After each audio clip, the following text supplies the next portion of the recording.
Барлықтарыңызға сәлем, қайырлы таң деймін бе, қайырлы күн, қайырлы кеш, достар, қашан қарап жатсаңыздар да. Барлықтарыңызға сәлем, мен бүгін влог түсіремін, және де менімен бірге болыңыздар. Бүгінгі күнім сіздермен бірге қызықты өтетін болады. Себебі бүгінгі күнім өте продуктивті өтейін деп тұр мен үшін. Және де мен қазір түрімді ретке келтіру керекпін. Қазір жуынып, таңғы асымды жасайтын боламын. Бүгінгі күн сіздермен бірге өтеді. Кеттік. Айтпақшы, мен қарным ашып тұр. Так что кеттік. Мына жақтың освещениесі енді ең керемет емес, бірақ қазір ең бірінші мен шашымды жинаймын. Сосын өзімнің кішігірім уходты көрсетемін, кішігірім.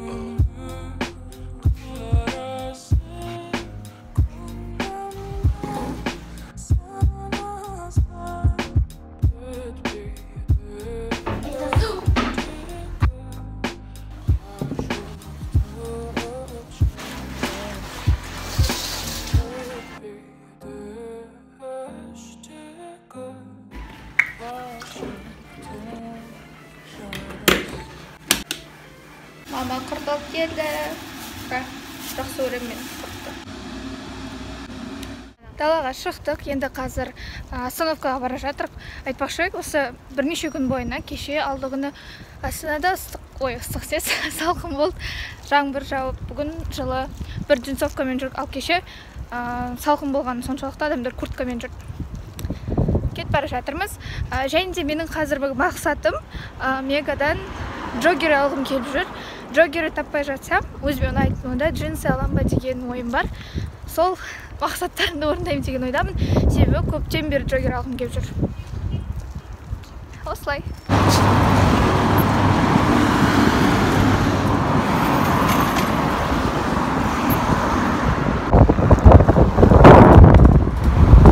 Светофор ешқалай жасап тұрған жоқ, шанада бірақ бірден қылып өтіп кеттік.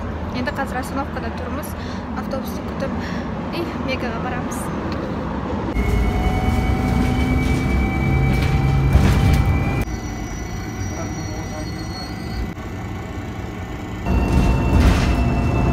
Уже келдік. Главный вход жабық. Енді арт жақтарына бара жатырмыз. Мен ыстықтап кеттім, шын керек.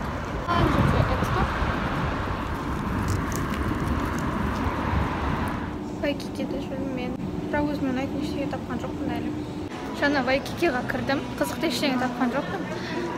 Енді басқа жерлерді қарап шығып жатырмыз.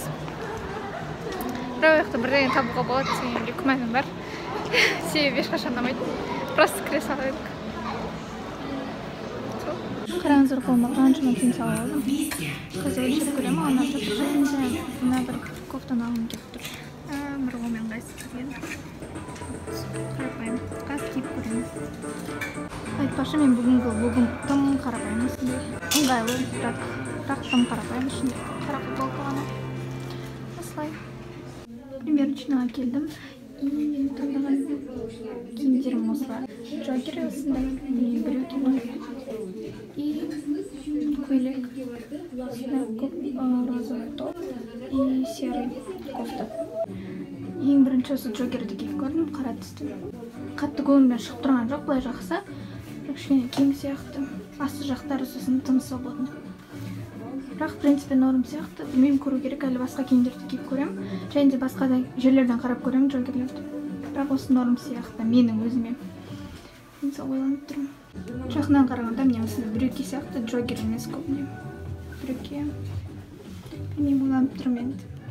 Короче, көйлек маған ұнаған жоқ, прозрачный. Топ тоже жаман ұнаған жоқ. И мен қазір мындай кофтаны киіп тұрмын, серый. 3700 теңге всего лишь.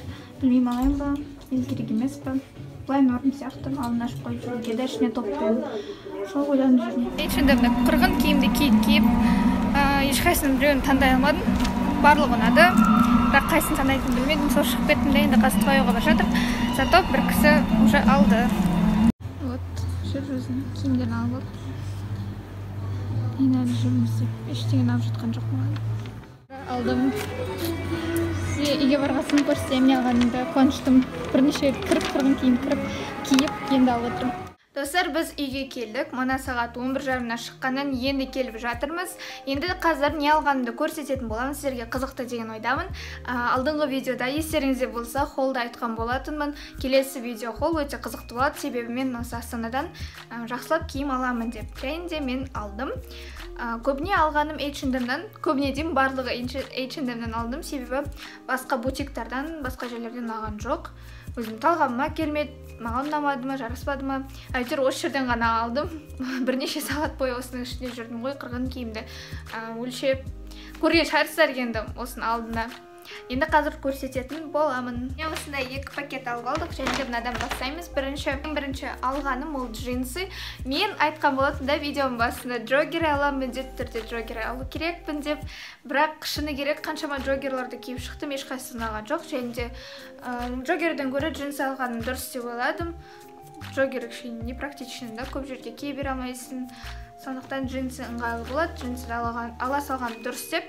Және де осындай түрдегі, дейма қалай, осындай джинсыды көптен бері іздеп келген болатын. Бұл skinny high waist, қысқасы осындай. Себебі білесіздер ғой, енді мен жалпы осындай корейский стильді ұнатамын, және де осы джинсы дәл соған сәйкес келеді. Тек түсі кішкене ашықтау. Қазір міндетті түрде видеоның жанында қалай киіп тұрғанды, қалай тұратынын көрсетемін. Жалпы өте ыңғайлы джинсы, және де бағасын айтсам қазір шок боласыздар, 4000 теңге. 4000 теңгеге осындай күшті джинсы, бұл өте арзан. Себебі мен Ақтөбеден джинсылар алып жүрген кезде де сапасы нашарлау джинсылардың өзі 4000 тұрмайды, одан қымбат болатын. Бірақ осындай H&M-нен джинсыды 4000 теңгеге алу мен үшін күшті мүмкіндік болды. Өзіме өте қатты ұнады, және де high waisted болғандықтан менің барлық киімдермен келе береді, кроп топтармен келеді. Келесі менің сатып алған затыма көшетін болсақ, бұл да корейский стильға келеді, және де бұл осындай кардиган, қыртыстанып қалған пакеттің ішіне тұрып, жалпы осындай кардиган персиковый түсте. Бұл да қатты ұзын емес, кішкене укороченный деуге де болады, қысқартылған сияқты менің ойымша. Және де дәл осы джинсымен кисең, корейский стильдің нағызы сол болады. Мен жалпы өзім бір блогерларды қарайтын, Кореяның, сол блогерлер көбіне мен қарайтын, қарапайым киінеді, қарапайым, бірақ өте әдемі және де сәнді болып тұрады.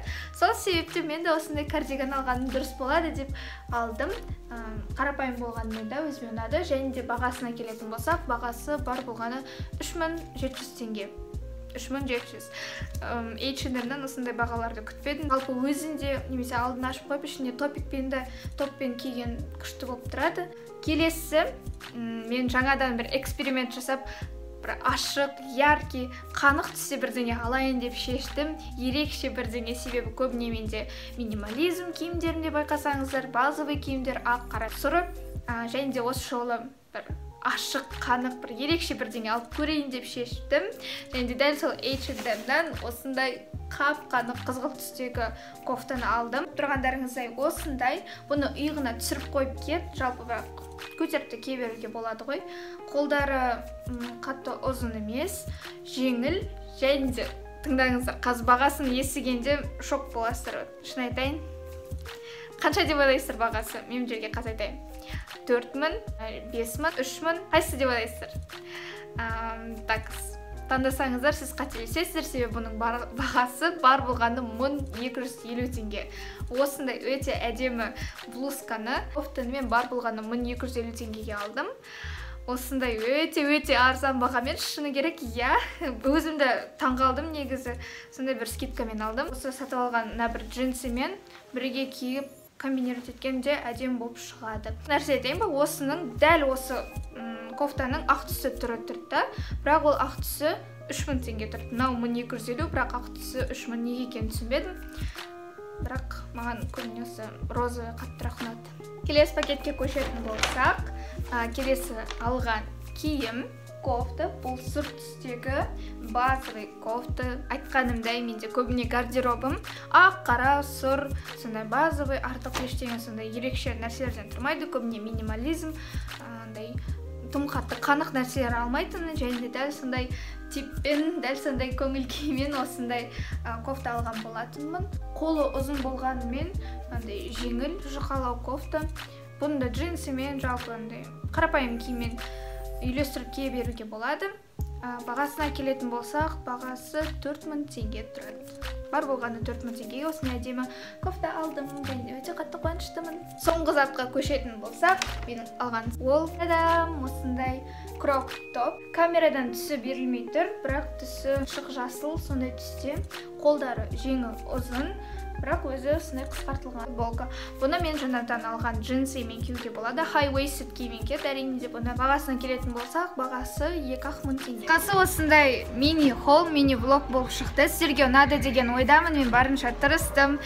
Бұл холл сіздерге қызықты әрі пайдалы болды деген ойдамын. Өзімнің осындай сатып алған киімдермен, өзім жалпы қандай стильде киінетінмен бөлістім. Сіздерге ұнады деп ойлаймын. Тағы да айтайын. Осы видеоны міндетті түрде лайк басып кетіңіздер. Менің каналыма тіркелуді ұмытпаңыздар. Және де өзімнің Instagram мен TikTok аккаунттарымды белгілеп кетемін. Тіркеліп кетіңіздер. Мен сіздерді сол жақта күтетін боламын. Осы видеомен достарыңызбен бөлісіңіздер. Оларға да ұнап қалуы мүмкін. Сол себептен жіберіңіздер, поделиться арқылы жіберіңізге болады, ссылканы таратып. Міндетті түрде осы видео лайк басып кетіңіздер. Мен енді еңбегін бағалап кетсеңіздер, өте қатты қуанышты болар едім. Сіздермен бірге болған мен Айжан. Сау болыңыздар.